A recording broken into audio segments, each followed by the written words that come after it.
Graça e paz, amados, passando aqui mais uma vez para gravar a nossa mensagem de domingo, às 15 horas no YouTube e às 16 horas no Facebook e no Instagram. E vamos continuar hoje falando sobre neurociências ou programação de neurolinguísticas. Antes eu quero ler um versículo da Bíblia e em seguida nós vamos discernir as operações. Veja bem. Romanos 8:29 diz o seguinte: porquanto aos que de antemão conheceu, também os predestinou para serem conforme a imagem de seu Filho, a fim de que ele seja o primogênito entre muitos irmãos. Vamos orar.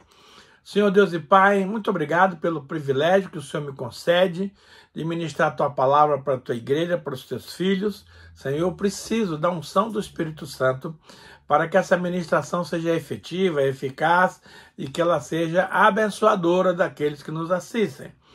Então, pedimos também que o Senhor conceda aos nossos ouvintes a unção de sabedoria e de entendimento da Tua palavra, para que possamos ser edificados em nome do Senhor Jesus. Unge-me, Pai, com Teu Santo Espírito. Eu te peço isso e já te agradeço, em nome de Jesus Cristo. Então, o que a Bíblia diz a respeito de copiar a experiência de pessoas de sucesso ou de modelar? Esse texto aqui diz que Deus, aos que de antemão conheceu, também os predestinou para serem conforme a imagem de seu Filho, a fim de que ele seja o primogênito entre muitos irmãos. Então, nós, como cristãos, temos um alvo: sermos iguais a Jesus. E para isso, meu amado, temos a boa notícia de que nós já fomos predestinados para isso. Cabe a nós assumir esta predestinação e nos inserirmos nesse processo. Acontece que isto não é uma coisa automática. Muita gente boa pode simplesmente ignorar esse chamado e rejeitar essa predestinação e ficar como são. E aí não vai haver sucesso. Mas se você quer ser um homem ou mulher de sucesso e quer entrar no reino de Deus, você só tem um caminho: ser igual a Jesus. E não é impossível isso para nós que somos humanos, porque o Espírito Santo de Deus habita em nós. E é o Espírito Santo que nos capacita a sermos iguais a Jesus. Veja, há mais de 2000 anos atrás, Jesus nos ordena a sermos seus imitadores. Veja, se eu não me tornar conforme a imagem de Jesus, de maneira nenhuma vou acessar ao reino de Deus. E isto é bem mais sério do que as pessoas pensam por aí. Veja, eu já sou predestinado a ser conforme a imagem de Jesus. Porém, eu posso voluntariamente ou não aceitar este comando, como muita gente boa hoje em dia está fazendo, e não topar esse plano. Problema seu, porque eu já decidi, vou copiar a Jesus em tudo para ser bem-sucedido. Isto é PNL, Programação Neurolinguística.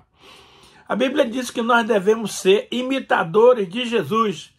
1 Coríntios 11:1, Paulo diz: sede meus imitadores, como também eu sou de Cristo. Veja, ele não pede para você o imitar simplesmente porque ele é o cara. Não, ele está reafirmando que ele também é um imitador de Cristo. O apóstolo Paulo recomenda que sejamos imitadores como um referencial humano, assim como ele é um imitador de Jesus, um referencial divino. Devemos ser imitadores dos nossos líderes. Filipenses 3,17 diz assim: irmãos, sede imitadores meus e observai os que andam segundo o modelo que tendes em nós. O apóstolo Paulo manda observar o seu padrão de comportamento e fazer igual. Será que alguns pastores do nosso meio teriam coragem de mandar segui-los?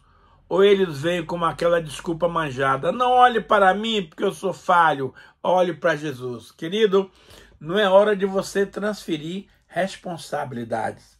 Nós somos realmente seguidores de Cristo.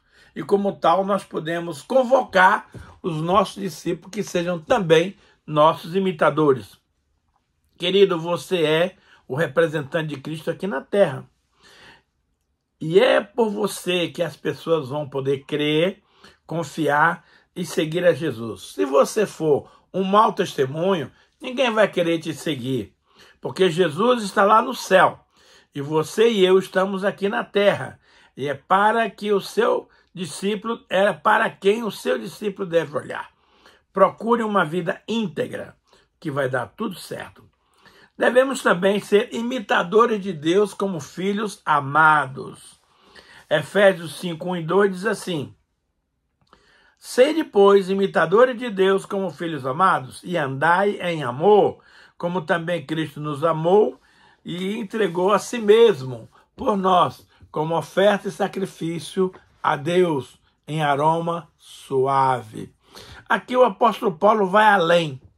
Diz que você tem que ser um imitador de Deus como filho amado. O filho, naturalmente falando, tem o DNA do pai. E a marca de Deus, nosso pai, é amor.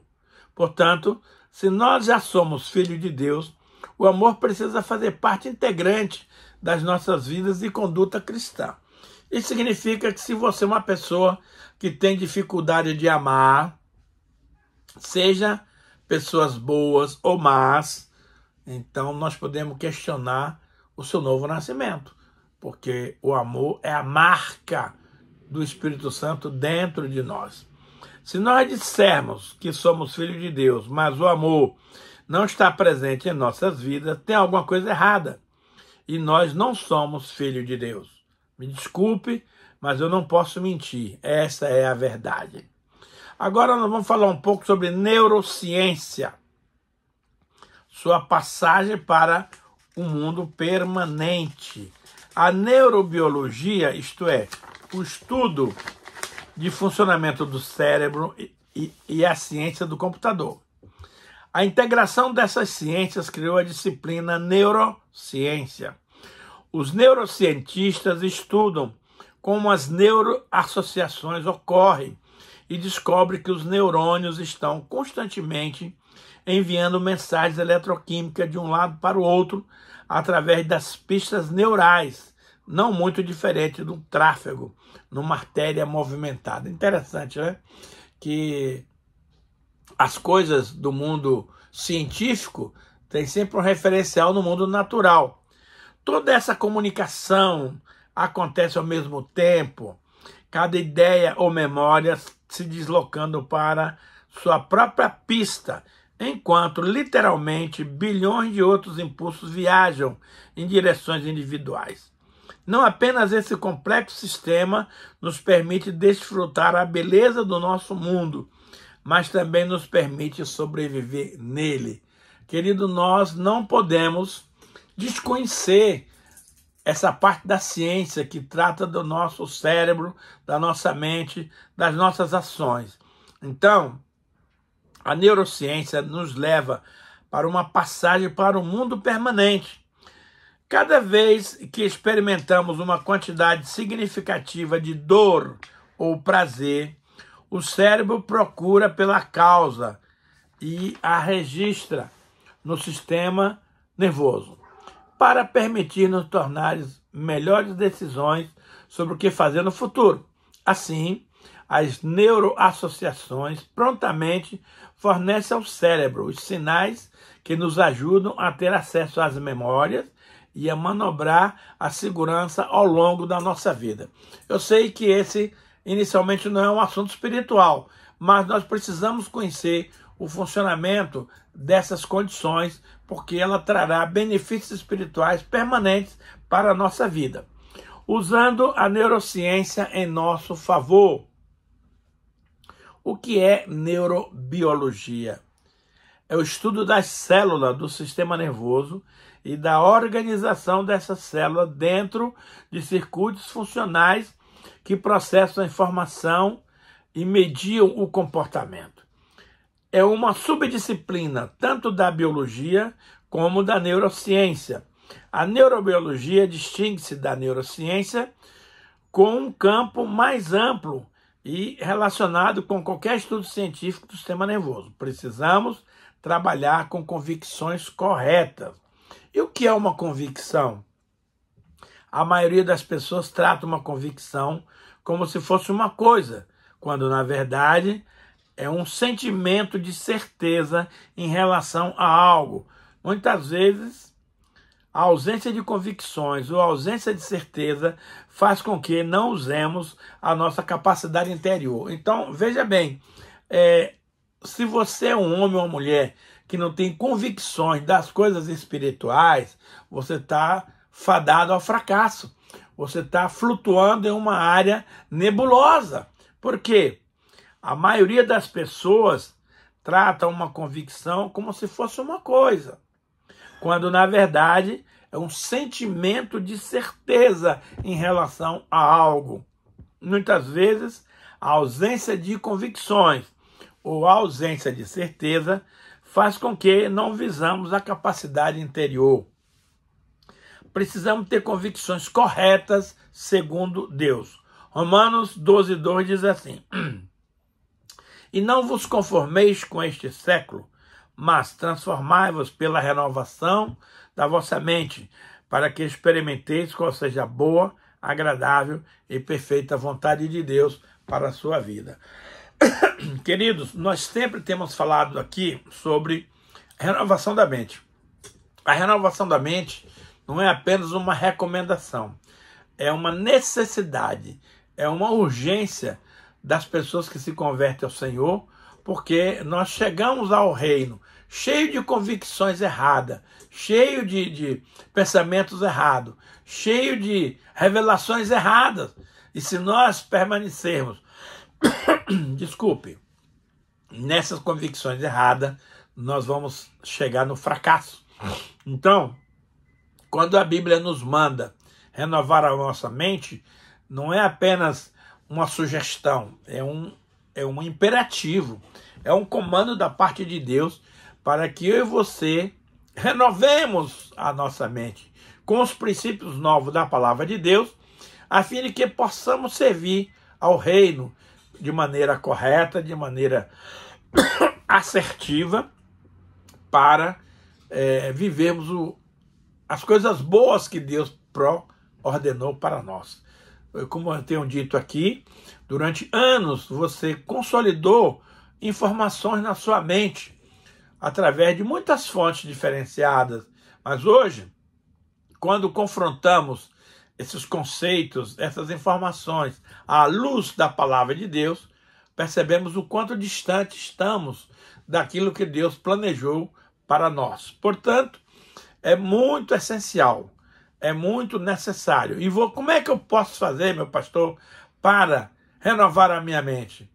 Leitura e estudo da palavra.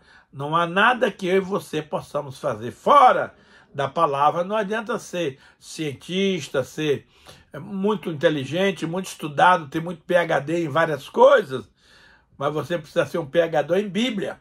Aí sim, você vai adquirir os princípios simples da palavra de Deus, mas que são vida para você e para mim, para vivermos o reino, tudo aquilo que Deus tem projetado para nós. As pessoas no mundo natural têm as suas convicções baseadas em informações que nem sempre são verdades. Por isso, precisamos firmar nossas convicções em cima dos princípios da palavra de Deus, para não corrermos o risco de errar na tomada das decisões. Você está compreendendo, querido? Mas vamos avançar um pouco mais. O que é neurociência? Neurociência consiste no estudo sobre o sistema nervoso e as suas funcionalidades, além de estrutura, processo de desenvolvimento e alguma alteração que possa surgir no decorrer da vida. É uma análise minuciosa sobre o que manda e desmanda em nossa vida, cuidando com o uso das nossas emoções. Você pode até estar achando uma ministração meio fora de contexto, mas não é. Nós não podemos ficar alheios ao que a ciência nos ensina, o que a ciência nos traz.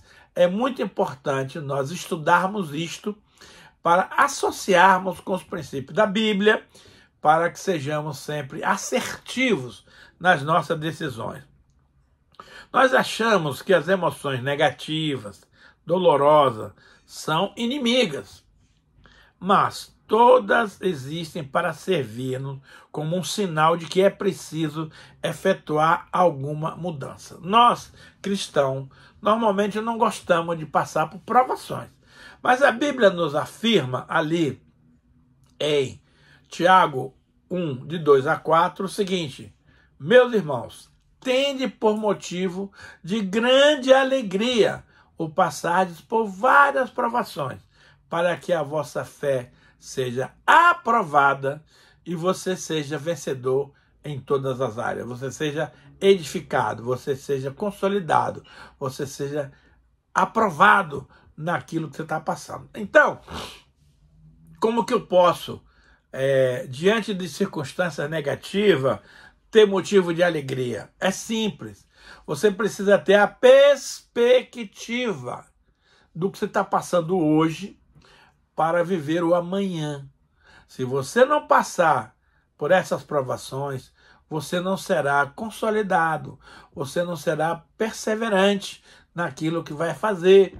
E a perseverança, queridos, é uma das marcas indelével do reino de Deus. Veja, no mesmo capítulo 1 de Tiago, versículo 12, diz assim: bem-aventurado, feliz o homem ou a mulher que suporta com perseverança a aprovação. A aprovação vem, e se você for negligente, se você for relaxado, se você for relapso, você não vai perseverar. Consequentemente, você vai sucumbir. E a Bíblia diz que nós, depois de aprovado, ou seja, a aprovação nos leva a duas consequências. Uma é ser reprovado. Você aí perdeu toda a dinâmica que o Senhor tem programado para você. A segunda, meu amado, é ser aprovado. E aí você vai receber a coroa da vida, a qual o Senhor tem reservado para aqueles que o amam. Eu desejo muito receber essa coroa da vida quando estiver lá em cima, porque eu quero presentear o meu Pai Celestial com a coroa com a qual o Senhor Jesus tenha me designado. Então, a aprovação, querido, é uma bênção, é uma necessidade do ser humano, é um meio que Deus nos permite ser aprovado de maneira integral. Por quê? Porque eu posso, lamentavelmente, ser reprovado. E aí, meu velho, já viu como é que é, né? Não tem saída honrosa, não tem vitória, não tem sucesso. Então, a aprovação não é para você se desanimar. Sempre que Deus nos permite passar por uma aprovação, é porque Ele tem algo elevado para nós. Ele tem um novo nível de fé. Ele tem um novo nível de conquista. Mas eu e você não vamos alcançar este novo nível se nós não sairmos do lugar que a gente se encontra. Tem muita gente que fica estagnado na fé. Passa 10, 20 anos numa igreja, aquela vidinha medíocre de sempre, não conquista nada, não avança nada, não é feliz. Isso não é vida cristã.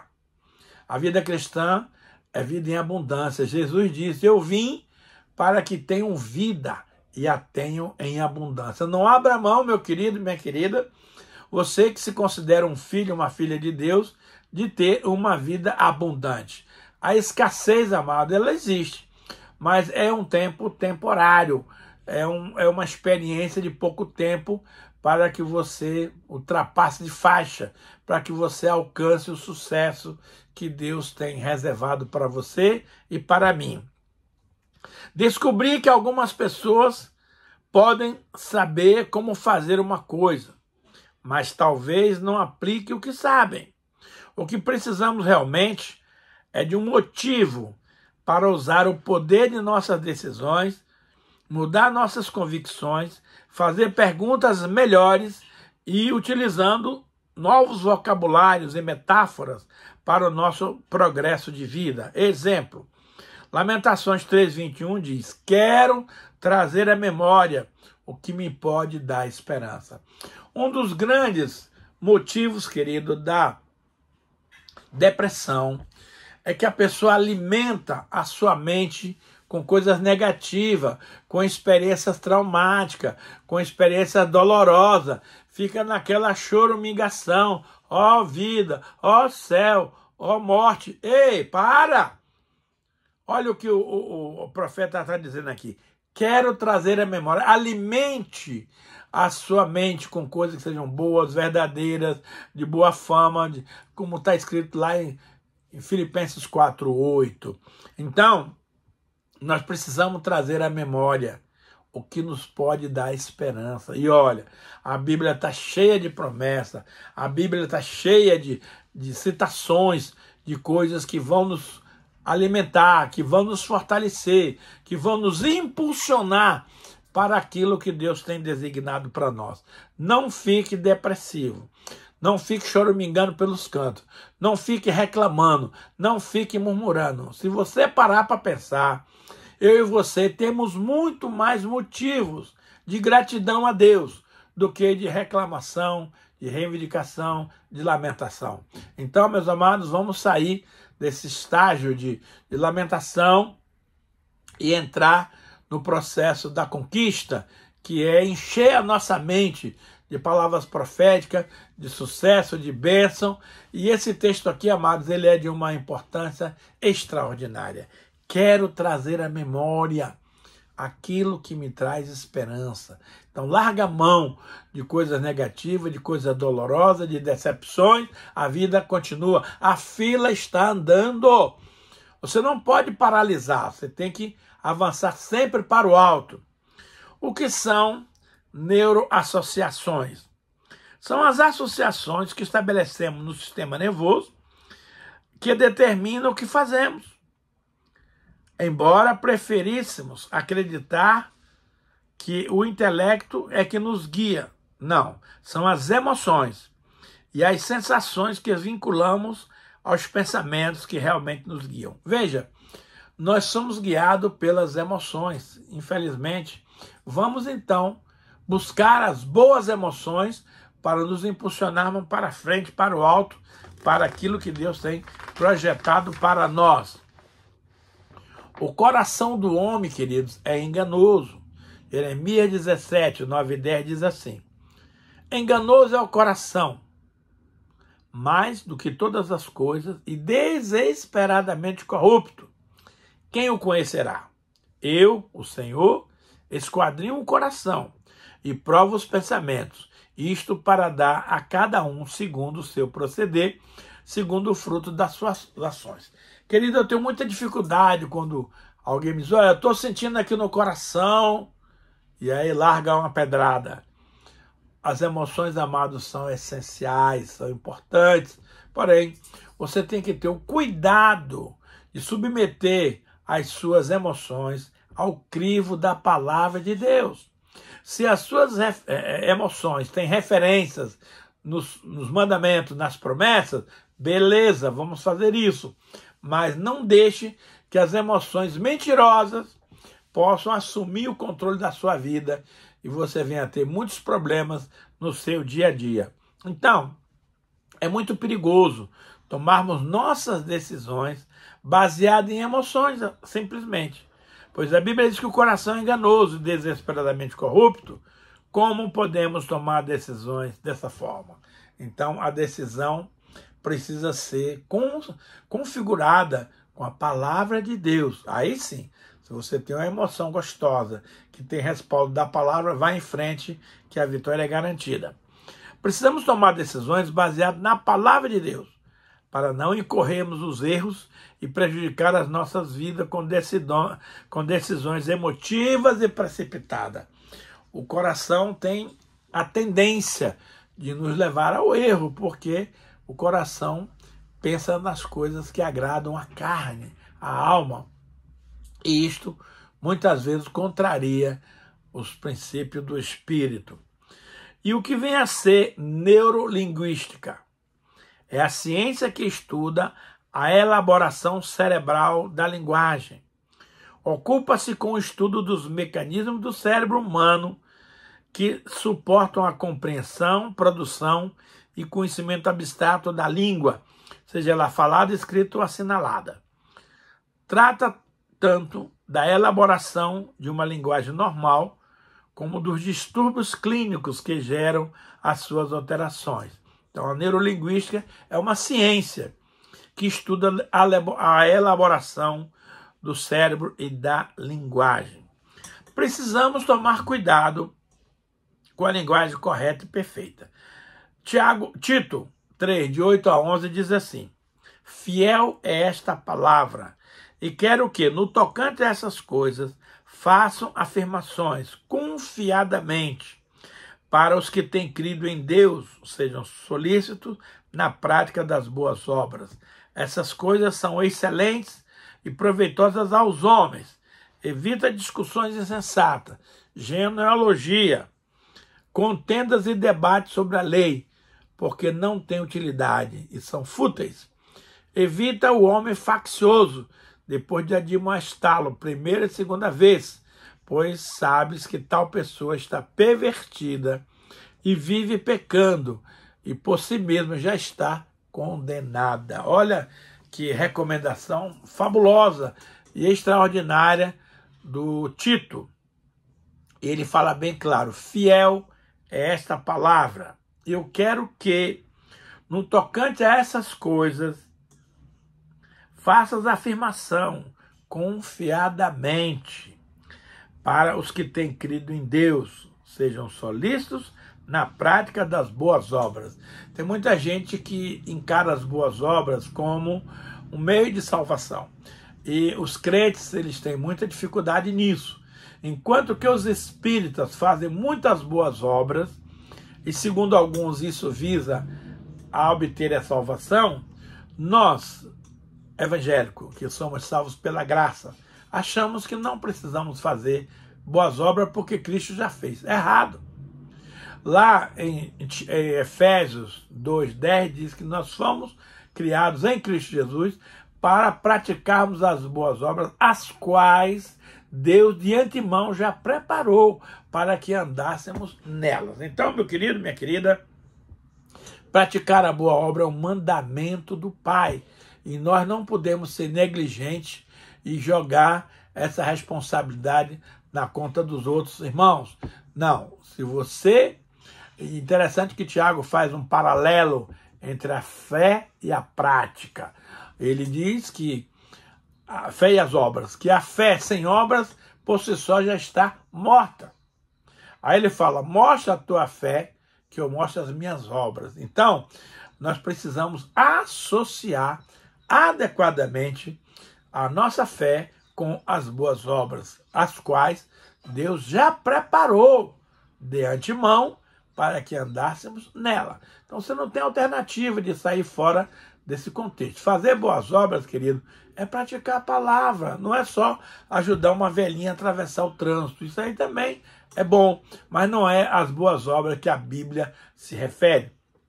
A Bíblia se refere a boas obras em você ser um cristão autêntico, valoroso, praticante da palavra, porque assim você glorifica o nome do nosso Deus que está no céu. E aí, o Tito diz: essas coisas são excelentes e proveitosas para o homem. O quê? Fazer as boas obras que Deus já designou. Aí ele recomenda o que eu e você não devemos fazer. Eu acho isso de uma recomendação fantástica. Evita discussões insensatas. Eu, quando eu fiz meu curso de teologia, meu propósito era ser um cara conhecedor da Bíblia para discutir com os ignorantes e provar que eu estava certo. Motivação errada. Não adianta. Se você tem uma opinião e o seu amigo tem outra, amado, continuamos amigos, cada um com aquilo que crê. Você não tem que convencer na força o seu amigo a pensar como você pensa. Isso não é saudável. Deixe que ele pense aquilo que ele acha que é certo. Genealogias, contendas, discussões e debates sobre a lei, porque não tem utilidade e são fúteis. Olha que coisa forte o Paulo está falando aqui. Evita igualmente o homem faccioso depois de demonstrá-lo a primeira e a segunda vez, pois sabe que tal pessoa está pervertida de todo o seu caminho. Pai, muito obrigado pela palavra, abençoa cada um dos nossos ouvintes, e nós te agradecemos por tudo, papai, em nome de Jesus. Amém.